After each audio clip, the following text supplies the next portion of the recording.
Millions of followers take part in the annual pilgrimage known as the Hajj to some of Islam's holiest sites. This year, things are looking very different for some.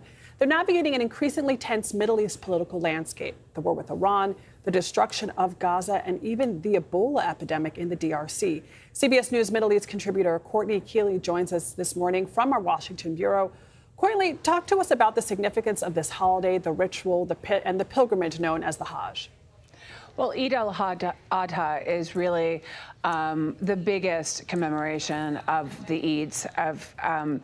And what this really commemorates is Prophet Ibrahim willing to sacrifice his son for God, and then at the last moment, God let him sacrifice a ram. Islam being one of the three Abrahamic religions, and this is based on that. It's in the Quran. And also, simultaneously, you have the big days of the Hajj behind going to Arafat and the traditional stoning of the devil. But you have 1.5 million people approximately there right now in Saudi Arabia making this pilgrimage. It's all Muslims are meant to do this once at least in their lifetime if they are physically and financially able to. And people I've spoken to said it was something that I remember a friend saying he took his mother to the Hajj, and the pride and also just his spirituality that he felt after that and his devotion really was significant. And so you see people coming from all over the world, really, to Saudi Arabia. And this also puts Saudi Arabia in the spotlight because it shows that they hold the holiest sites inside Saudi Arabia, and it gives them the leadership because they have to manage all of this. So let's talk about those logistical challenges that have to be managed, Courtney, and how people are dealing with it this year. Well, the problem is because of war and displacement and economic collapse, there are a lot of people that can't make this pilgrimage that would like to.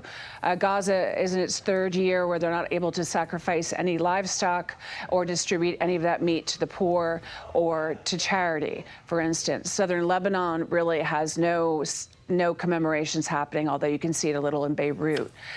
You definitely have issues with the Iranians trying to make the pilgrimage too.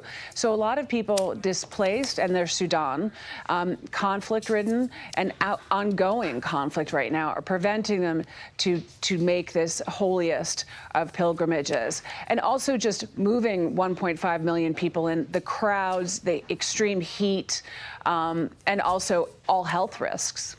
So we have that political instability, but there's also a public health threat with Ebola. It's all the way in the Democratic Republic of Congo, but how is that presenting a challenge here? Well, in past outbreaks, Saudi Arabia has closed the Hajj to countries like Uganda that were experiencing an outbreak. So the CDC has made recommendations. There's more screenings. This strain has no no specific vaccination available yet, but the way it's contracted, it's not contracted in the air, for instance. So that is more helpful. But they definitely, the World Health Organization, the CDC, and the Saudis are all making sure that they have special screenings in place. All right, Courtney Kealy for us reporting from Washington. Thank you, Courtney.